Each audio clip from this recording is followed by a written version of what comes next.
Yes, Mr. Serem. Yes. Ni sawa. Nafikiri nitengeneze utanifanyia niwe host. Yeah, lakini mbona Sorry? nini yako ni kama inakatakata? Internet Hello. Hata Kama hiyo internet sio stable. Na natumia MiFi, imagine. Uko I hope itakuwa sawa. Natumia MiFi. Bado inakatika? Haiko sawa sasa. Ama ni mali nimeimove.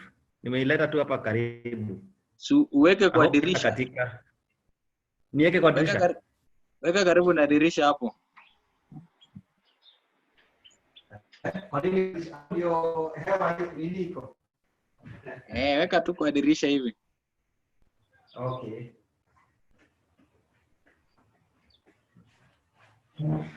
Kwa hivyo ziko stable sana.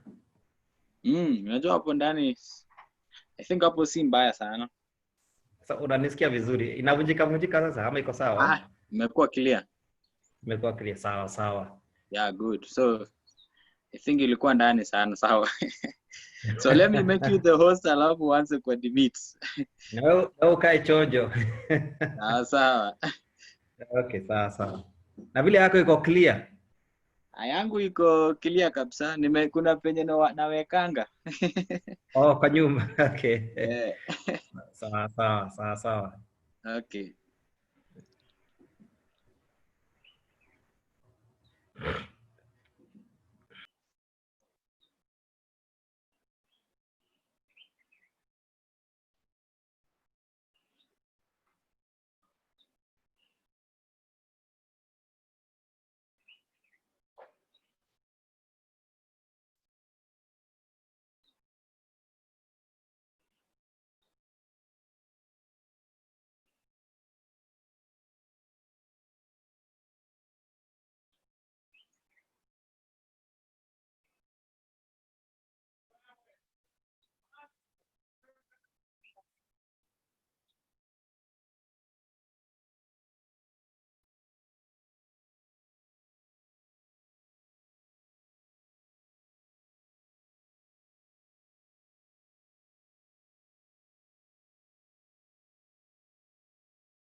forgotten a few things and whether we can remind ourselves some of the aspects. But I expect we've been reading, so these aspects are not that difficult. So I'll be admitting as I also wait for your answers.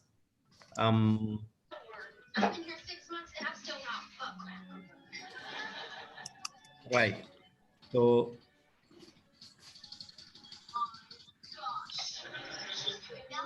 Question 1. How many verbs are there in this sentence? yes, I'm waiting for the response. For the response. You can raise your hand or you can unmute yourselves. Yes. Who are we speaking to?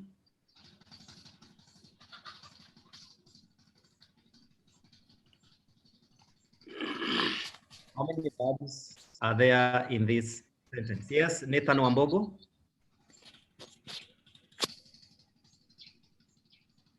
Nathan? Nathan Wambogo?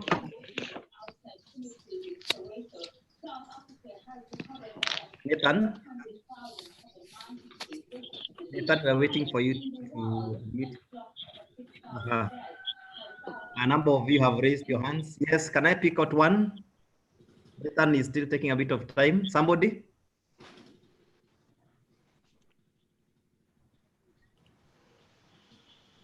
Yes, how many verbs are there in the sentence? Students? Is it Chris Mwangi or Fortune Wekesa? Yes, give us the answer.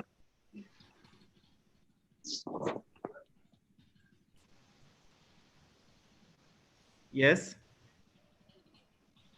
How many verbs?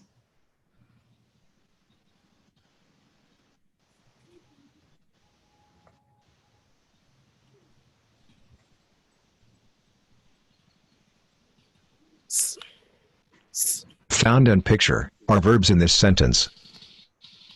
Let's go to the next question. Question 2. How many nouns are there in this sentence?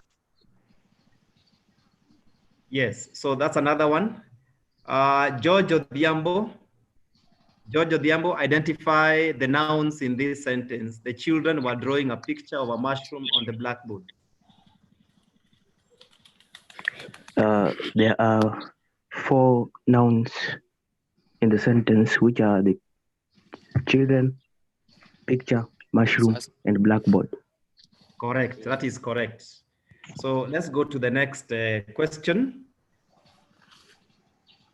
Jura, Austin, you appear next to... Children, picture, mushroom, and blackboard are nouns in this sentence. Question 3. How many adjectives are there in this sentence? Yes, can I have a raised hand? The first one I pick. The first one who raises his hand gets to answer. Yes, Mulwa, Francis.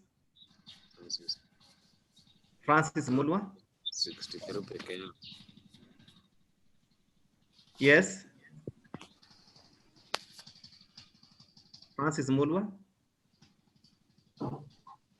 There are 4 who have raised their hands.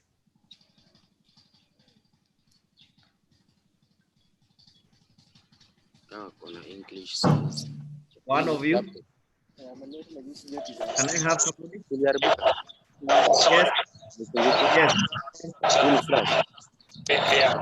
Yes. Pardon? But inafanya. Yes, Mulwa. Francis Mulwa.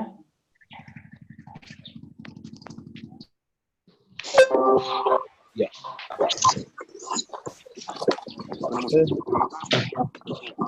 Who is an adjective in this sentence? Let's move to the next question. 4. How many adverbs are there in this sentence? Yes, Abdinajib. Abdinajib. Abdinajib, yes. Or Nathan, one of the two. Abdinajib or Nathan. One of you. How many adverbs are there in the sentence?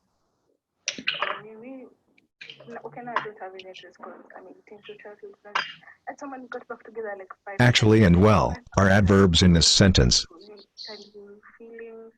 Question 5. How many prepositions are there in this sentence? I'm sure this one is going to have a number of takers. Can I have the takers for this question? How many prepositions are there in that sentence? Can I have the participants who have raised their hands? We have Collins there. Yes, Collins. Yes. Or Michael Moshiri. Michael Moshiri. Michael Moshiri. There are two prepositions. Please name them. On and off. How do you justify that on and off are prepositions?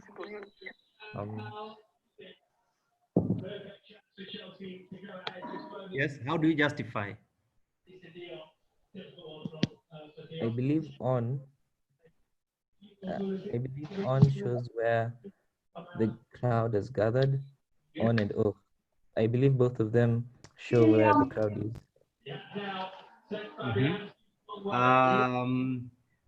Why can somebody say crowd is also a preposition? Yes. Because you know now the justification will come from our knowledge of what prepositions are, and in our case we notice that after the preposition we have the noun phrase. Like now, if you look, first one on immediately followed by the opposite side, and off is followed by the street. Remember, prepositions are normally followed by the noun phrase. Next question. On and of are prepositions in this sentence. Question 6. How many pronouns are there in this sentence? Yes, the ones who have raised, give us the answers. Austin.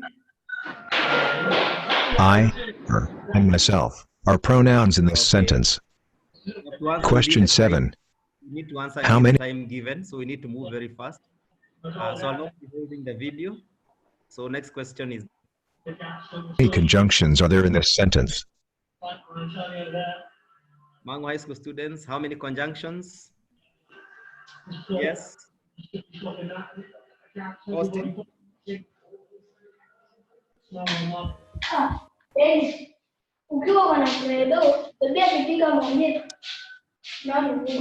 take us for that question?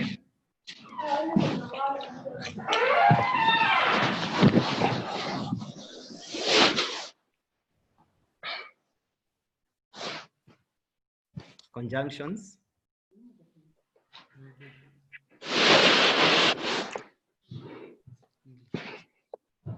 But is a conjunction in this sentence.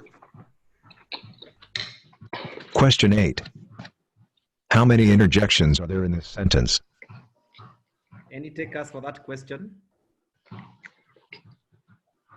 And we are going to learn something very What are interesting. interjections? Yes, the interjection. Here's some information. Somebody? Still define the meaning of interjection. Pardon, who's asking the question?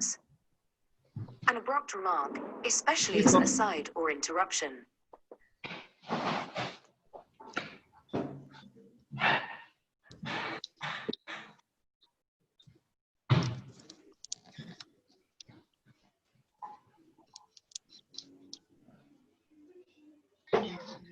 Well, is an interjection in this sentence. Question 9. Before we How many continue, verbs? please remember that as we have this session, it will be more fruitful to you if you also were able to write down the question. And if I'm too fast, maybe you can take a note of that. Ian Batia, your hand is up. Ian Batia. Ian Batia. Gian Batia. Verbs are there in this sentence?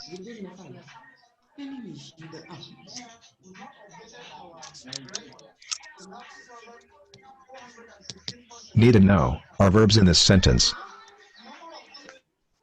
Question 10. How many nouns are there in this sentence?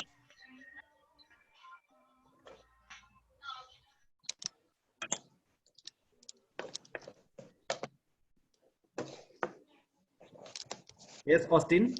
Austin. Nathan. Jojo Diambo. Leon Wamba. Brian Gitau. Abdulnajib. The nouns in the sentence. How many are they? Your hands are up. Austin. Nathan. George. Leon. Brian Gitau. Alan Gitonga. Just unmute yourself and give us the answer. We're still waiting.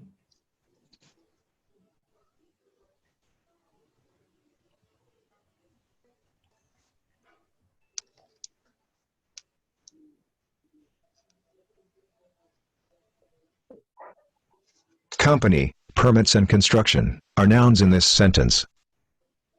Question 11. How many adjectives are there in this sentence? Odiambo, Leon Wamba, your hands are up.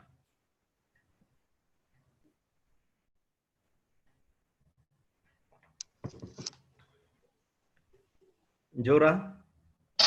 Austin.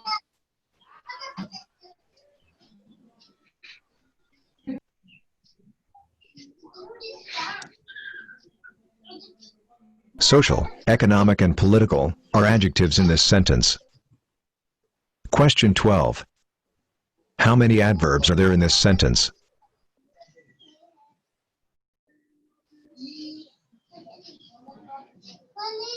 Two. Slowly and unsteadily are adverbs in this sentence. Question 13. How many prepositions are there in this sentence?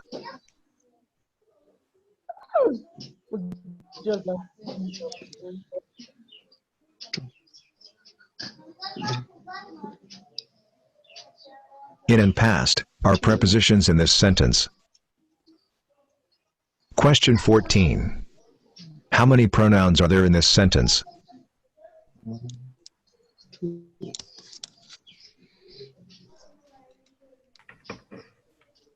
He, everyone, and me are pronouns in this sentence. Question 15. How many conjunctions are there in this sentence?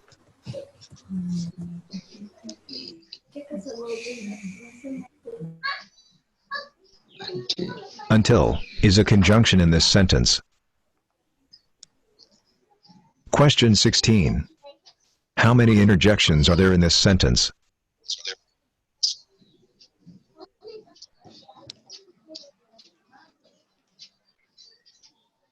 Oh and really are interjections in this sentence.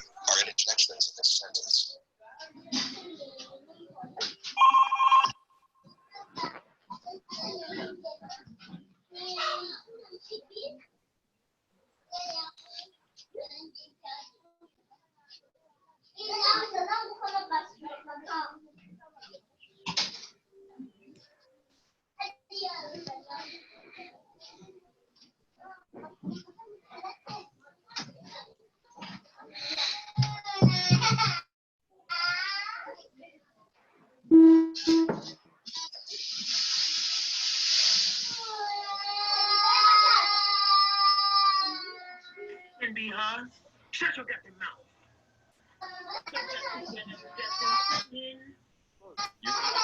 Pair of shoes. Your newest pair of shoes. Your favorite pair of shoes. Okay. Now, students, I would like to request that you either unmute yourself because it is a lot of background noise. If you find that you're in a place where there's a lot of noise, either you move. No. Or Come. I'd like to request you either mute yourself or you move to somewhere where it's there's less of the background noise. Now we want to today. That was a session where I needed us to just remind ourselves of the grammar, and we have a session where we now want to talk about poetry, and the kind of poetry I want us to talk about is oral poetry. If time allows, we'll be able to talk more about the forms, the various forms, and then look at even more examples of these oral poems. Now, the area that the area that I would want us to look at mostly is the one that comes from English paper 2. And one thing that you'll notice about English paper 2 is that is more or less a subject matter paper. I mean this when I talk of subject matter, that English paper 2 focuses on whether the students can exact, procure, or bring out the meaning of the various forms or of the text that is placed in front of them. So there's always a text in front of you. And in our case, in English paper 2, we have 3 texts. We're talking about question 1, question 2, and question 3. The last 2 weeks, I focused on question 2, which has 25 marks, and this is from the extract. Now I want to focus on question 3, where we normally have question, where we will normally have question, either a poem, or an oral poem, or an oral narrative. These are the 2 areas which have consistently been tested in question 3 in English paper 2. So I would want to start off by just giving us a background on oral literature, and we can simplify oral literature by dividing it into 2, where we have the long forms and the short forms. Now, the long forms are called thus because of their size or their length. They are normally very long. And so here we have examples like the oral narratives.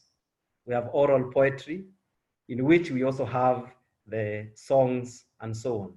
Our focus will be on the second long form, which are the oral poems. Then we also have the short forms. Here we have the tongue twisters, the proverbs, the sayings, the jokes, the riddles, and the puns. Now, we want to place ourselves and ask ourselves, what is oral poetry? Now, the kind of poem that we've always had or encountered in our current syllabus is one where it is written on the face of the page, and that is what we encounter. But oral poetry, you will be surprised, or might also not be surprised, to note that oral poetry came before written poetry. Why do we say this? Because the literacy aspect of poetry came later. The oral came before. Okay, came before, because you notice that people knew how to speak before they learned how to read and even write. So oral poetry is, we can say, is as old as man. Oral poetry, we can define it as the verbal expression of feelings, ideas, and thoughts using versified language, what we normally call poetry. And poetry is defined as the best words in the best order. The best words in the best order. And this one would suggest, when we talk of the best words in the best order, would suggest that somebody has sat down and has thought through the words and has come up with a form that is meant to pass his or her message in the best way possible. Now, when we look at oral poetry, we'll notice that it has some distinctive features. These are distinctive features. They might not necessarily be the stylistic devices. That's another area. And remember last week, immediately after my session with you, I was able to send to your various groups the feature, some of the common stylistic devices that we find in oral poetry. We shall also go through them in our session today. Now, the distinctive features of oral poetry will include the fact that oral poetry is delivered by word of mouth. So we can easily transfer a poem on a paper to an oral poem by just verbally delivering it or performing it in front of an audience, or maybe even performing it to yourself. The second thing is that oral poetry is flexible. And somebody cannot say that this is the defined length of a poem. For example, we notice if it is a song that you are performing, sometimes the song can be so good and be so well received by an audience that you find that the artist or the performer will find himself or herself lengthening it, or might decide, or the artist might at some point decide, I think I need to make this poem or this form or this song longer, depending on how well my audience is receiving the message that I'm passing to them.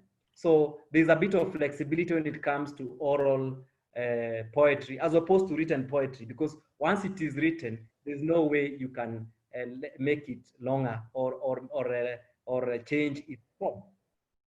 Now, the occasion we said can affect, and this, I think these are an important point to note, what would make an artist to lengthen an oral poem. Maybe the occasion, or maybe the artist's spontaneity.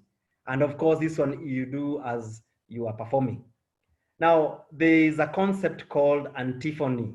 Should you encounter this, it simply means that there's a person we call the soloist or the solo, and then there's a response by another group of people whom we call the chorus. Now, for them, where we have this is where somebody says one line or 2 lines, and then there is a response immediately by another group. So such kind of exchange or such a pattern of call and response is called antiphony. And this is very common in sung poetry. So as we revise, these are some of the terms we are going to encounter. Now, oral poetry can be performed in public or private, in a public place or a private place. It's important to remember that. In front of an audience, or you yourself can be the performer as well as your own audience. For example, if you are working, or sometimes if you're the kind that loves to sing in the shower, then you will be your own performer and your own audience as you do so. I'm told sometimes it's meant to alleviate the effects of the cold. Then the other thing about oral poetry is that its delivery is accompanied by movement and dance. Not always, but it is a typical feature of oral poetry that it is always delivered, its delivery is accompanied by movement and dance. Something that we also find in written poetry. Costumes are also to be found in oral poetry, especially the sung poetry and use of musical instruments. This you'll find, especially those of you who have ever been in the music festivals, possibly have seen an example of this. Now, let's go to classification of oral poetry. We have different types of poetry. We can talk about religious poetry, the hymns that we sing in church or in other when we have certain religious rites. We also have dirges. We can also classify them as war poems. We also have war poems. We have love poems, and we also have lullabies. We have hunting songs. We have hortatory poems. We also have chain songs or chain riddles or chain poems. And these ones are normally done by children. We also have play poetry. Again, a reserve of children. We also have epics. The other day, Madam Maina was taking you through Fumoliongo, and that one we can refer to it as a form of oral poetry. We also have initiation poems, cradle poems, panegyric, or what they sometimes refer to as praise poetry. Please note that panegyric poems are also called praise poetry. We also tend to have what refer to as satirical poems. And it is important to note that these are just some of the forms you can see, and then say you can classify. Maybe if a question comes, how would you classify this oral poem? That would be one way of classifying it. But now the question here is, you notice that a poem could also be a panegyric poem, but it is also satirical. So we find some overlaps in the presentation of some of these oral poems. It could be a dirge, and if we get time, we shall also look at an oral poem that is in form of a dirge, and it is more of a mocking one, because it seems to be mocking death in its presentation. But we shall get there. Let's not get ahead of ourselves. Then we can find other ways of classifying oral poetry. For example, we can use the thematic approach, where we classify it as per its message. And then we can say, for example, it is a love poem, depending on its message. Another one would be function, where we can say this one is a praise or satirical. It has been used to praise, or it has been used to satirize a particular thing or a particular person. Just pausing briefly on satire. Satire is, yes, it is an important source of humor, but it is also an important source for man to do what we call auto-reset, or to try and go back to default settings in terms of his behavior, or in terms of the way he's behaving in life.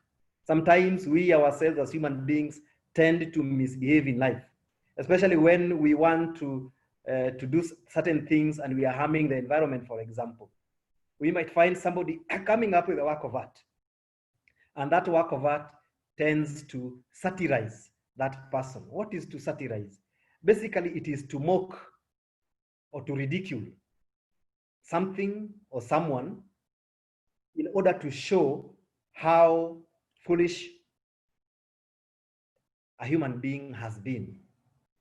We might be doing things and we think we are doing the right thing, only to discover we are actually affecting ourselves. So satire is that use of language which seeks to show how man can be corrected to try and change through humor, or pointing out how wrong that person is. Remember again, as I end on satire, it is not the preserve of literature in any form to humiliate another human being. So satire does not seek to humiliate, it seeks to point out through ridicule or mockery some of the wrongs that man is engaging in, or a human being is engaging in. We also have poems classified as per the context of performance. Context means the place and the time. The place and the time in which the events are taking place. So you notice that the place and time could be that we are at a place where we have a funeral. So in this funeral, then the kind of songs or the kind of oral poems that will be performed there are going to be the ones that are more of a sad kind. They have their own rhythm, they have their own pitch and pace, and so on. We also have wedding songs, from where we can see that they are the kind of poems that are sung here are befitting that particular place and time and the situation that is taking place there. The fourth is dependent on the performer. Who is performing? Mostly, maybe if it is being performed by children, then we can then talk about that is children's poetry. The structure of performance, solo or choral poetry. For those of you who have been in music or drama, you might also have encountered solo performances and choral performances of poems. Now we also have the style of delivery, where we can have recitations, where like now when you're reciting a poem, that's when we talk about recitations. Song, where a piece or a work of art is being sung. A declamation, there is a definite use of certain gestures and a certain delivery of performance. And then another one I would want to add here is what we refer to as the chant. Number 4 is the chant. Now, this is dependent on the style of delivery, and style of delivery is dependent on the following factors: speed or a pace, pitch, and then number 4, style of delivery. I'm talking about the four ways in which you can talk about, we can talk about style of delivery. We talked about pace, the pitch, the tone, and the 4th one, for those who are noting, there's a student who's, please remember to write your full names. There's some who are rather distracting us. Right, so let us go to, there's a document that I happen to pass your way, and I'd want us to refer to it. And it was the document on common features that you find in oral poems. This is very key. Now here we're talking about features of style. And with number 1, we can talk about repetition, which is very common in most oral poems. Whether they are sung, they are chanted, it's an epic, it's declaimed, all these are just some examples of the same. Please note number 1, repetition. But the purpose, of course, will change in oral poems, because it could be for, yes, can also be for emphasis, but also to enhance musicality. Another point, another device that you can also talk about is direct translation. So remember, most of the forms, just like the one we are going to look at immediately after this, is going to be a song that is rendered in the original language, then translated into English. 3, but 3, we also have direct address. Okay, so most of the songs you'll find they have a specific audience. And one effect of a direct address is that it creates a sense of drama. It is as if you are talking to somebody, it is being referred to somebody. And it also makes the poem have a sense of context, okay? It is as if we know who we are addressing. Then another one is a sense of anonymity. Sometimes the song, we might not know who has composed the song. So songs have that sense of anonymity, though most of them are known. Another device that we find common in our oral poems is use of euphemisms. Next, we can also talk about, I hope we know what euphemism is. I'm not taking time, I'm not belaboring the point, okay? But in case there's a question that will come up, I'll gladly welcome it. We can also talk about, in some of these oral poems, there's a moral lesson, and we shall talk about the teaching aspect of most oral, the genres of oral literature. Parallelism is also another device, also likening it to juxtaposition. Allusion, we talked about allusion last week, where we talk about the direct reference to something which is assumed to be known by the person. There are others like idiophones, personification, rhetorical questions, irony, use of proverbs and wise sayings, and then the various types. And I want us to be very careful here. The various types of imagery. We don't say that there's a device called imagery. It will be very wrong for you to write imagery because you'll surely get it wrong. Remember, imagery is basically an amorphous term to refer to a group, an amorphous term to refer to a group of devices. Because for them, what they do is they create a mental imagery, or rather pictures in the mind of the audience. Now, moving on, we want to talk about why should we test this one? The main reason is we want to assess the reading skills, whether you know how to read and write. And I think in our school, we have no challenge of that. We also want to test whether you have comprehension skills, that from reading, can you understand what you are reading? C, interpretation skills, whether you have the interpretation skills. Now, I want to say that this is where most of you are in terms of challenge areas. This is where most of you are. That you read a text and try to make head or tail of it. That is where the challenge is. Whether you can correctly interpret. In fact, if there is a skill we need to practice on, it is this of interpretation, moving forward. Because the first two, you can read a text and you understand it. But now sometimes making head or tail of it is the issue. Then we also talk about critical reading skills closely connected to interpretation skills. And this is where you try to get the meaning through higher level reading skills, such as inference, okay? It is closely connected to interpretation. But now there are certain context clues that are provided in a particular text. And so it is you now who's being asked now to look at that particular text and try to make head or tail of it. And it is from question 1, question 2, and question 3 that all these skills are tested.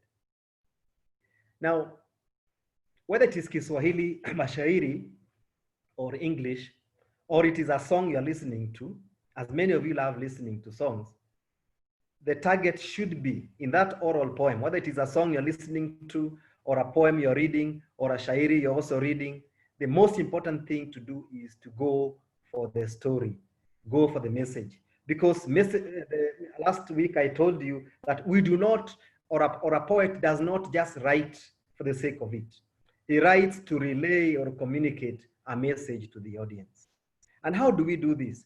We read the poem slowly. We take our time as we read. This is a different kind of genre that will not entertain a student who reads very fast, who wants to move very fast into the text. I can assure you, if you're that kind of a student, you will not get the message of the text.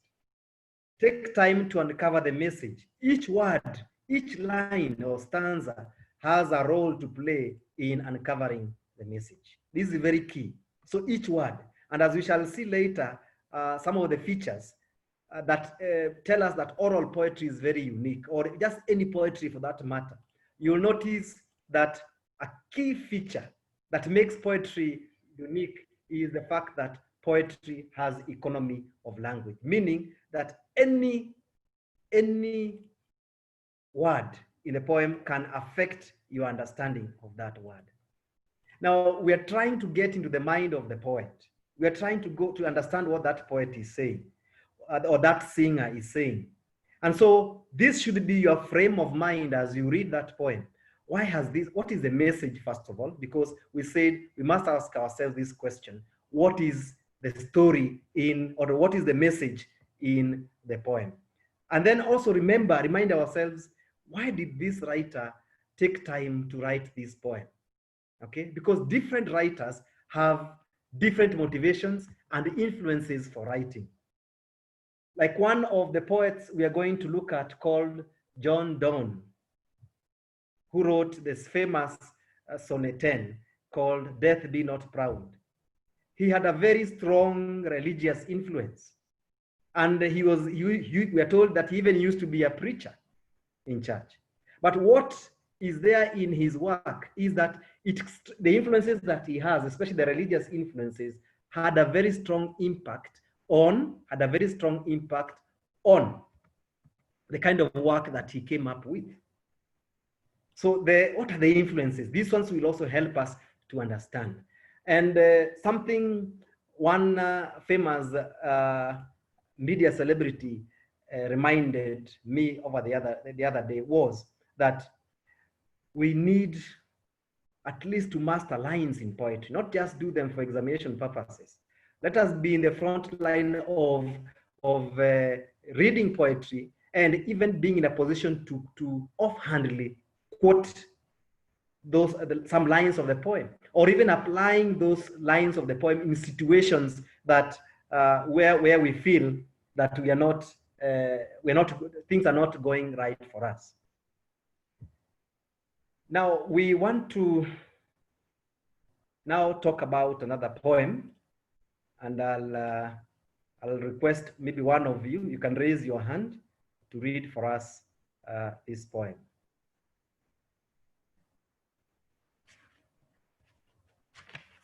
If you can raise your hand, we can select you to read the poem for us.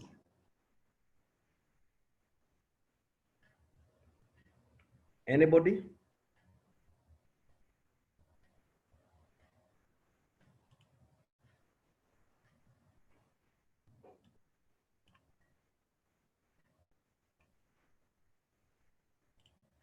Yes, Nathan, you can read the poem for us.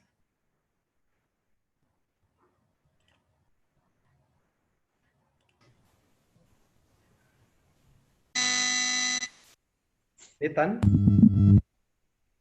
Wambogo, you can read. Yes. Thank you. The poor man knows not how to eat with a rich man. When they eat fish, he eats the head. Invite a poor man and he rushes in, licking his lips and upsetting the plate. The poor man has no manners. He comes along with the blood of lice under his nails. The face of a poor man is lined from hunger, that thirst in his belly. Poverty is no state for any mortal man. It makes him a beast to be led on grass. Poverty is unjust. If it befalls a man, though he is nobly born, he has no power with God. Thank you so much, Nathan, for reading for us. I would like to request that we mute ourselves. Let us mute ourselves. And then now I'd like you to read the poem quietly. I'm going to give you 2 minutes to read the poem quietly. And remember, as I've discussed, poetry, there's a mission. Our target is the message. Remember to go for the message. The other thing is, as we go for the message, read the poem quietly, try to make out the message. And then after you're through with that, please raise your hand to tell us what you think the message of the poem is. And remember, we're not being judgmental here. Just raise your hand. Let us see your view of what you think the poem is about.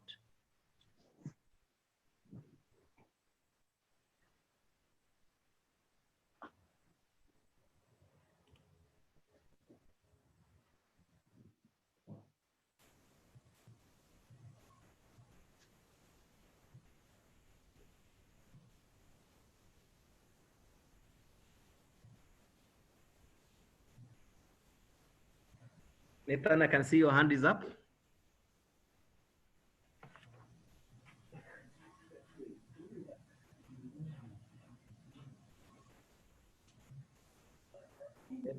Nathan, I saw your hand up.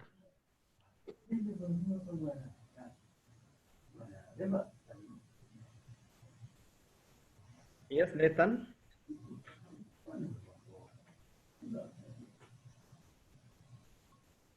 Nathan, your hand is up. You can also have somebody else.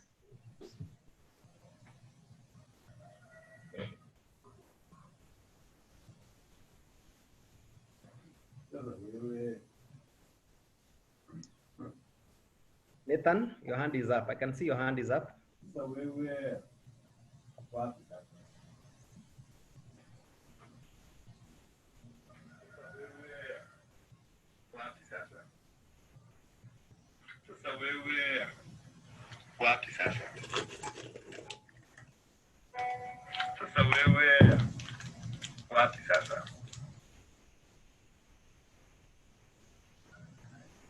Yes. Yes, who's speaking? Nathan? Yes, yes. Yes. So the main message in the poem is about poetry. It talks about how poetry dehumanizes, how poverty dehumanizes whoever it falls upon. It talks about how uncouth it makes man. So as it like, for example, in the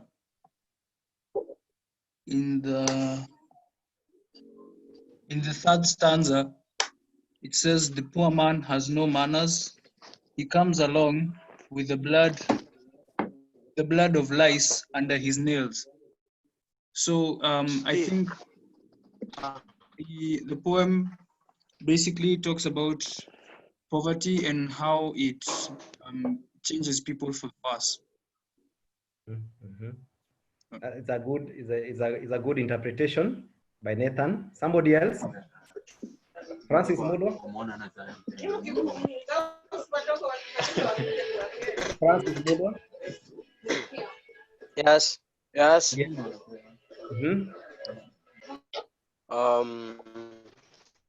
According to my understanding, yes. It's about how poverty makes someone to behave like an animal. Like, for example, when he's invited by someone to eat, he doesn't wash his hands no matter what, not caring what his hands had with all the dirt. And also, it's due to that, to the hunger in him that makes him means to feed himself. Why is this person, I agree with you, why is this person eating the head? What is the interpretation of why? That one I don't know.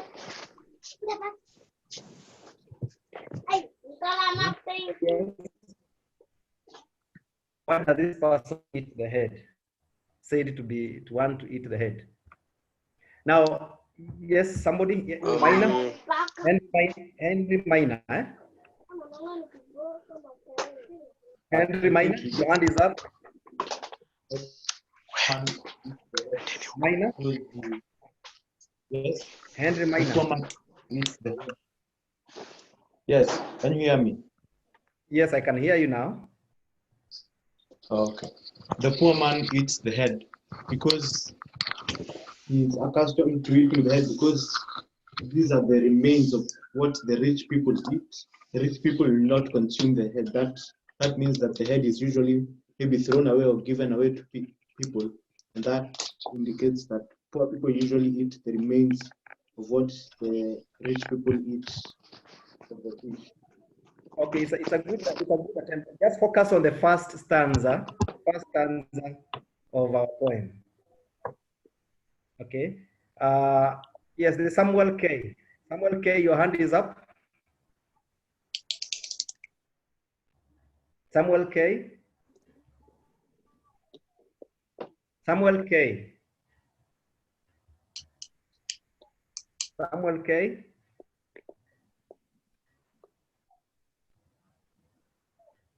Waiting for Samuel.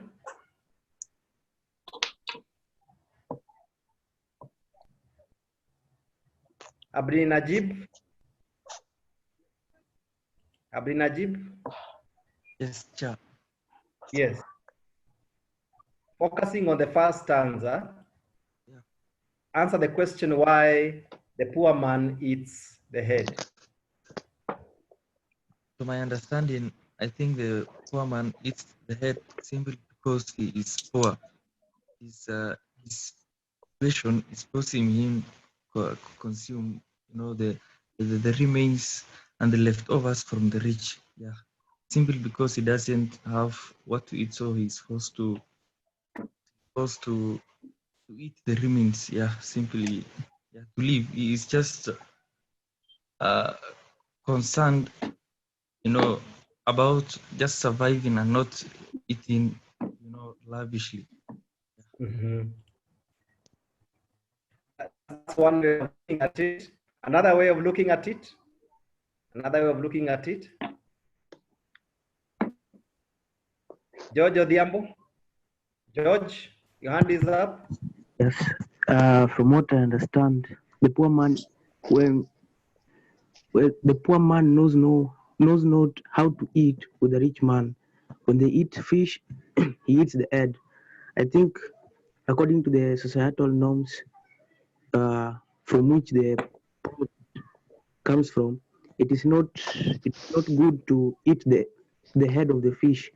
But a poor man eats the head because he's not satisfied with maybe the lower parts. So he eats even what is not supposed to be eaten. So that is kind of primitive, or yeah, against the societal norms, or something that is not advisable in that society. Very true. And I think that's what I wanted to lead you to in the first stanza. Knows not how to eat with a rich man. So meaning they are together. So when he's called, he eats the head. And this one places the person who has invited him at odds because he do not want to see such kind of behavior. But now, and I know this is very key because notice it comes in the first stanza, the first line. The poor man knows not how. Okay. Then the discourse, the argument is continued in the second stanza. Invite a poor man and he rushes in, licking his lips and upsetting the plates. Licking his lips is just an illustration of the mannerisms that are not socially acceptable. And in other words, what the writer is slowly trying to tell us is that there is a sense in which poverty dispossesses you of even your own dignity as a human being. Instead of doing what is socially acceptable, you do things which are not acceptable. And I want you to think about this in the spirit of being controversial. When we call somebody mad, what is it that we look at for us to make that conclusion? I know mad is not acceptable in psychological circles, but we normally use it on a day-to-day basis. So when we call somebody mad, what is it that we normally look for that helps us to classify or segment him or compartmentalize him in a certain box we call of mad people? More often than not, it's because that person is not behaving the way we normally behave. We find discrepancies in his behavior, the way he does things. So we can keep almost the same logic here, where there's a certain category of people. Please, can you mute yourselves in case there is background noise? We find a certain category of people we are calling poor. And again, the writer is enhancing this to show us that these poor people, we find that they have been dispossessed, or certain things are lacking in them as a result of their poverty. So invite him, a poor man, and he rushes in, licking his lips. And licking his lips appears to be a very bad thing. And remember what I told you just here. There is economy of language. Even a word is very key to help you understand the poem. So that's why we are going through the poem line by line, stanza by stanza. An approach I would want to encourage in you. Look at the third stanza. The poor man has no manners. Now the writer has hit the nail on the head. He's now talking about mannerisms or behaviors which probably are not acceptable. And he comes along with the blood of lies under his nails. Blood of lies. Now, allows, which is which is normally a pest that is frowned upon, and it is normally associated with unhygienic, dirty surroundings. So where did the blood come from under his nails? Can somebody tell us that? Mulwa, where did this blood of lice come from?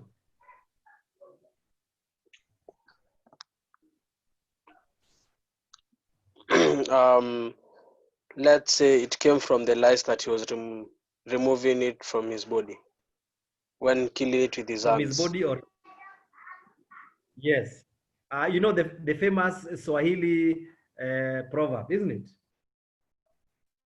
About lice, chawa. Who knows that? Who knows that saying or proverb? Yes, Samuel K.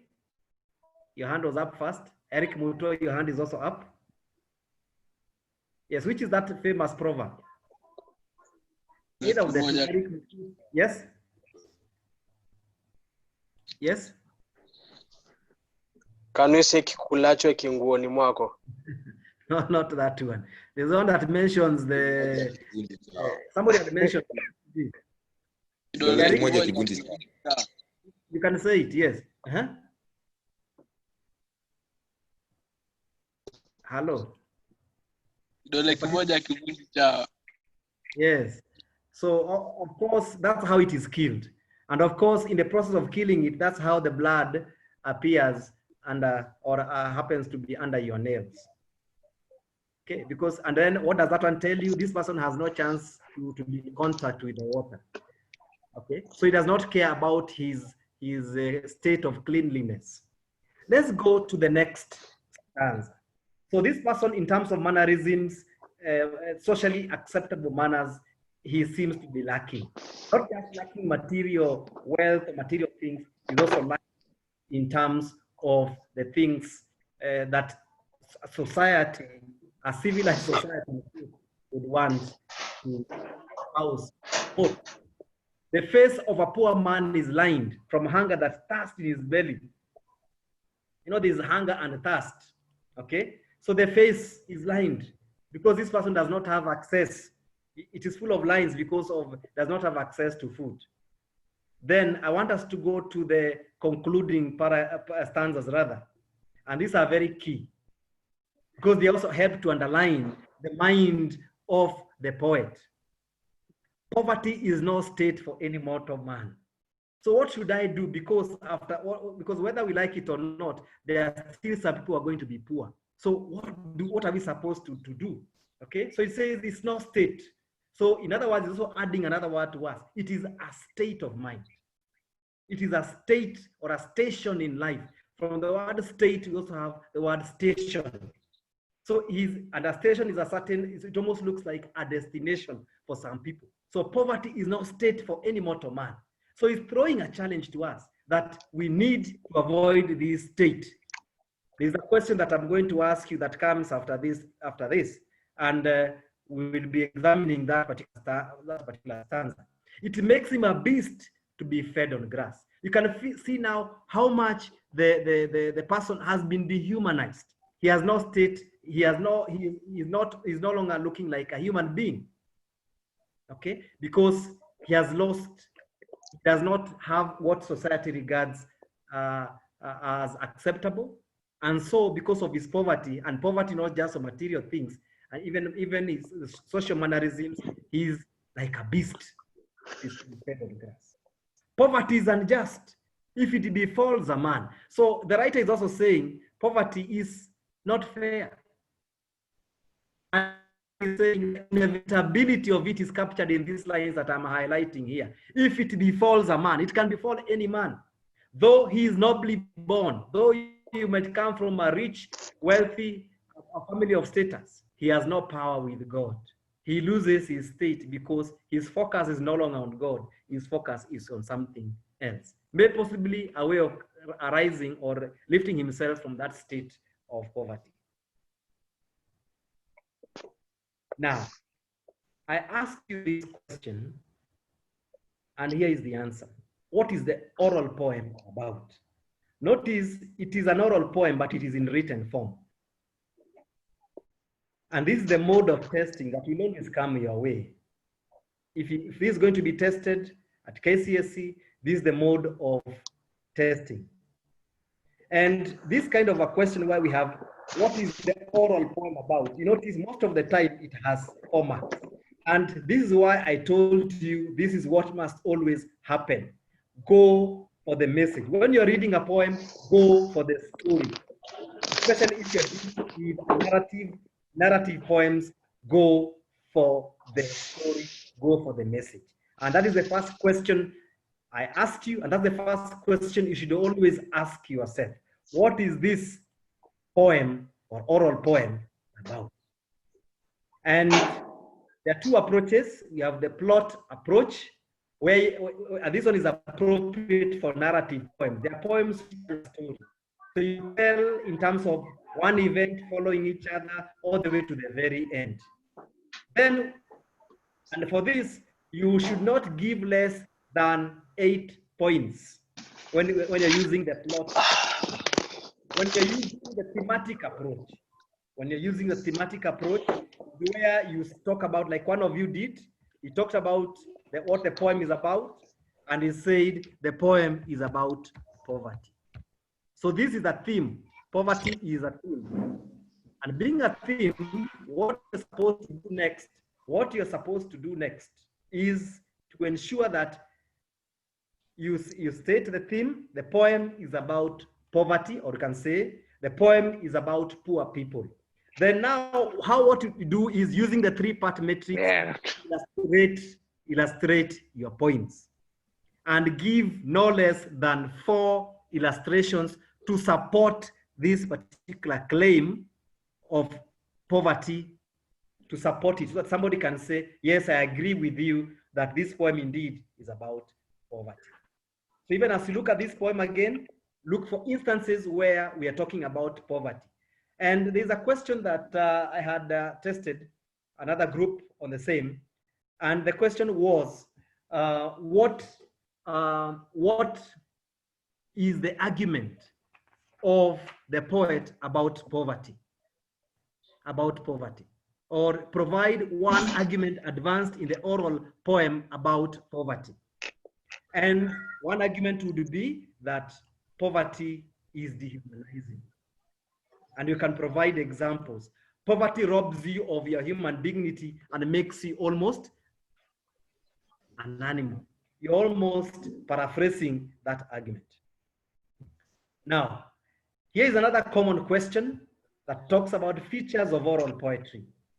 What evidence is there to show that this is an oral poem?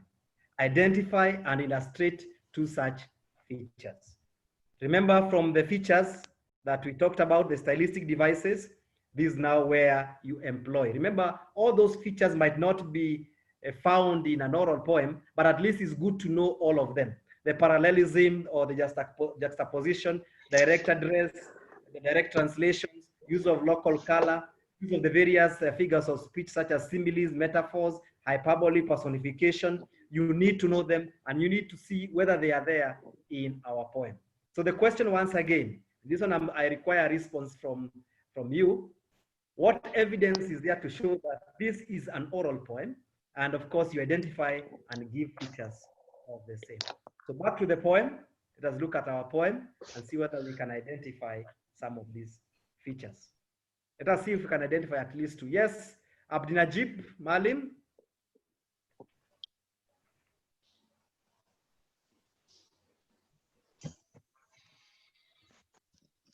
Abdinajib, yes, your hand was up.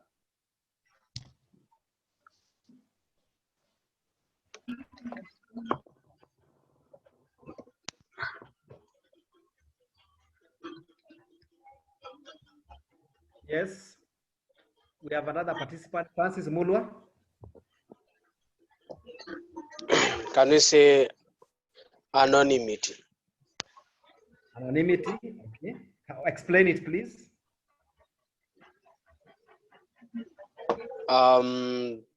The author of the poem, the writer of the poem does not come out clearly who it is. Okay. Who it is who has done what?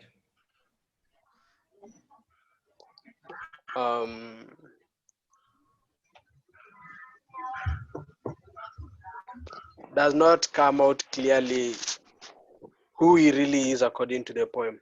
So we do not know who the poet is, isn't it? But we only have the editor who is at the bottom written, Yes. Harris, but we do not have the name of the poet. Okay, so there is that sense of anonymity.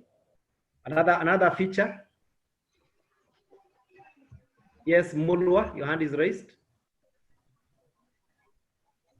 No, I forgot to lower it. Okay, it's okay. I've answered. You can. Okay, somebody else. Somebody else.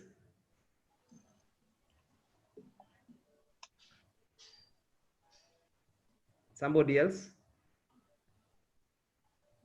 You can't tell me that even the basic devices, you cannot see them. They are there. The basic devices are there. Sure, can you say this repetition? There is, please point it out. There is repetition. For example, poor man has been repeated. Okay. And what do you think is the purpose of repeating the poor man or poor man? For emphasis of what? Of what is to heighten the theme of poverty. shows that it's an oral poem. Okay, it is showing us it is an oral poem, but what is it purposely being used for?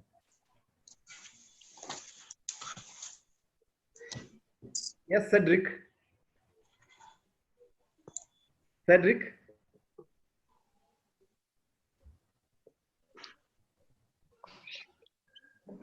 Cedric, Churu, Martin. Martin. I think the purpose for repetition of the poor man is to emphasize on the state of the man himself, on how poor he was and the poverty that he was, the state of poverty that he was in. Right, and we can also say that it is also being used to identify the character. Okay, by it being repeated, we are able to know that there is a character who is poor in the text. There is somebody called Henry. Is it Henry Minor? Your hand was up.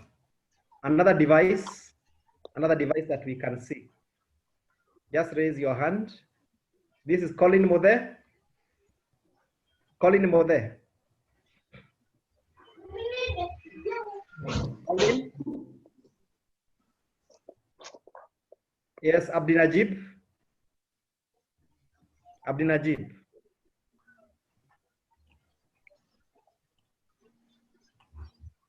Abdi Najib. The hand has gone down. So we have identified repetition. We've also identified anonymity. Can somebody see where we have the use of hyperbole? The use of hyperbole.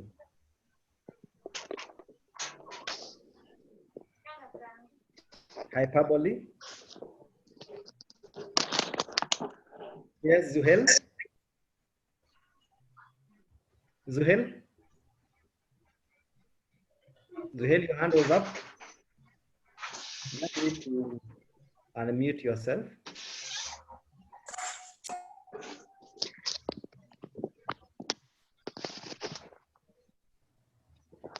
Yes, somebody else? The 3 people have raised their hands. 5 people. Just give us the answer because yes. Can I have the 5 people? One of them giving us the answer. Hyperbole, or what to refer to. Yes. I think that hyperbole is used where the poet says that that poverty is no state for any mortal man. It makes him a beast to be fed on grass. So a man can never feed on grass. So I think it's hyperbole. A man cannot do what? Man can never feed on grass. Okay. People have been feeding on grass of late, but it is possible. But you need to explain why it is an exaggerated statement or a statement that is blown out of proportion. Okay, that is what will help us now see that we are talking about hyperbole there. Poverty is not, yes? Somebody, yes? Is it Mulwa or Ondari? Ondari Okemwa? Yes, I'm the one who has answered. Okay, okay, thank you. Can we have somebody else give us another example of hyperbole and with a clear explanation? What is this one? Is somebody called? Is it Henry Minor? Henry Minor, is he there? Yes. Yes. I think on that same point, it makes him a beast to be fed on grass. The hyperbole is on, it makes him a beast. He has been completely dehumanized and he's now being referred to as a beast to be fed on grass. I think that's where the hyperbole is. Correct. That is correct. Can we see whether we have, we can identify another device? Who sees, for example, personification? Personification. Nathan, your hand is up. Nathan Wambogo. Also have Mokua. Sorry? Yes. Alan Mokua? Yes, Sham here. Yes, give us the answer. I think the plates in the second stanza have been personified, whereby they are being upset, which is a human characteristic. The plates are getting upset. Okay, upset also has another meaning of not necessarily the emotional part, but creating disorder in them. Yes. We say you have upset. So that one is not personification. It's a good identification, but it's not really the personification. I've seen where you're coming from with that. And upsetting the plates. Somebody might talk of we have a pan there. Somebody else? Somebody else? Can I have others? Yes. I'm trying to see if I can see more of you. This one is Crispus Moroki. Crispus? Yes, yes. Yes. Where do you see the personification? From the fourth stanza, the face of a poor man is lined from hunger that dusts in his belly. It shows how the man is severely suffering from hunger, which makes him to be like a savage, eating food in that manner. Okay, but of course you need to qualify which manner it is. And also, if you can also look at the second last line, the last stanza, the first line of the last stanza. Who sees it there? Poverty is unjust. Poverty is what? Unjust. Having given human-like qualities, isn't it? Qualification. And then, pardon? Yes? I think there's a question. Okay, let's move on to another question. We've looked at question one, subject matter. Now we want to look at, remember, then note this. And somebody asked me this very good question last time. Look at our question, the question in front of you. What evidence is there to show that this is an oral poem? Identify, illustrate any two such features. My dear students, before 2000 and 2017.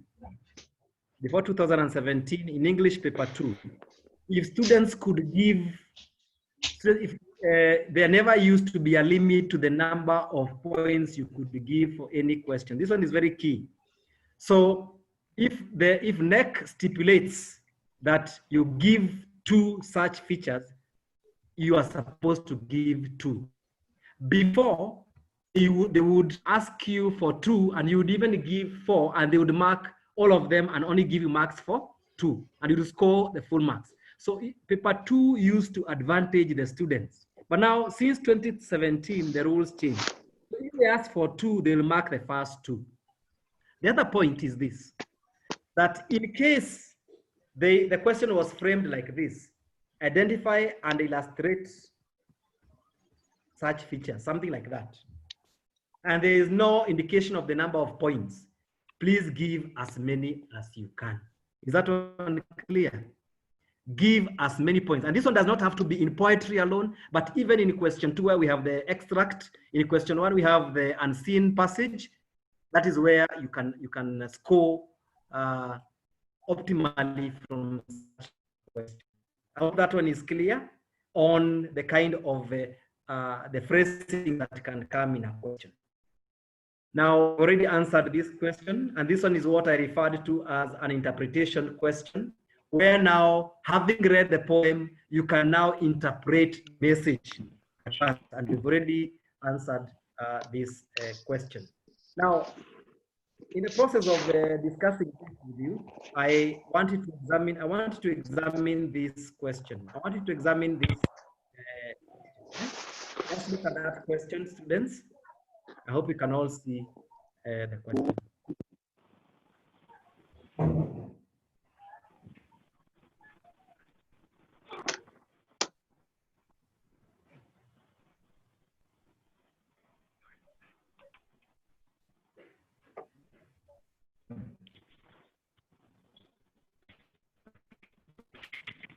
Now, this is a very interesting question, students. Can I have, as one of you read the question, is it Crispus, Wambogo, or Mulwa? One of you? Duncan, you can also read for us the question. One of you to read for us the question.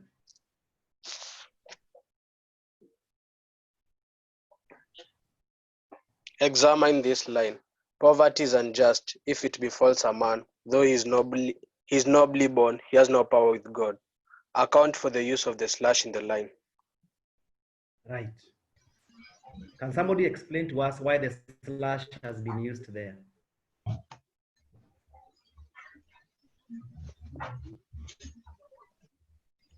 And this is actually in your syllabus. Somebody explain to us why the slash has been used.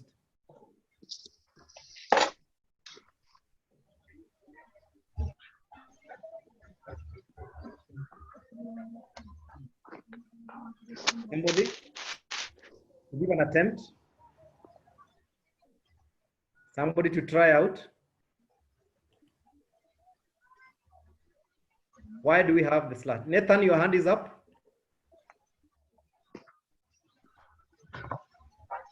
Nathan, yes. Nathan Wambogo. I'm sorry, I just left it up. I forgot to lower it. Okay. Somebody, Otieno Brian.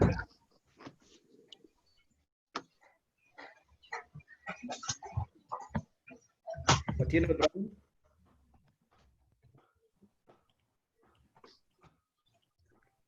Otieno Brian.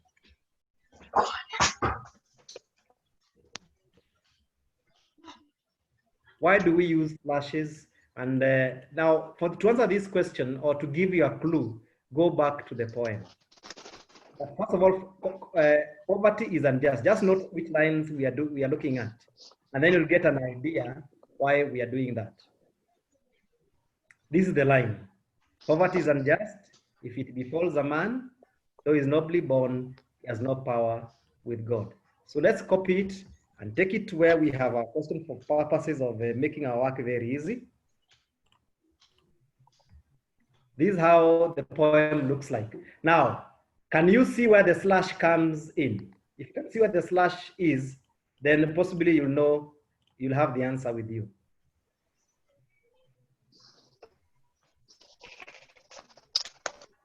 Looking at it.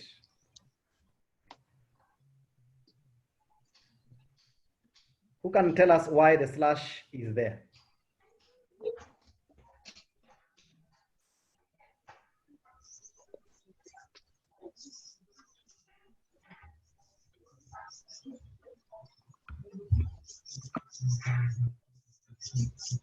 Okay, this one does tell me we need to do a bit of reading, students. We need to do a bit of reading.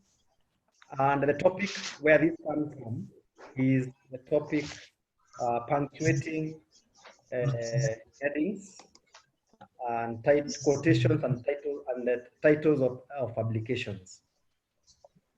I repeat, the topic is a writing skills topic, punctuating headings, titles of publications, and also punctuating quotations.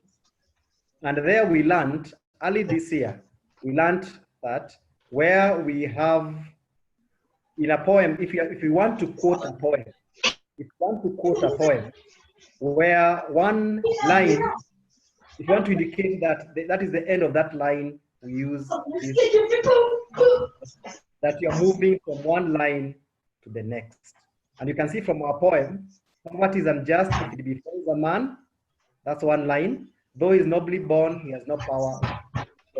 So the slash there, when you're quoting or picking it out from a poem, to indicate the running over to the next line, you do a slash where the end of that first line is. Then there you'll be saying to the person who's marking your work. So the other question that was there is the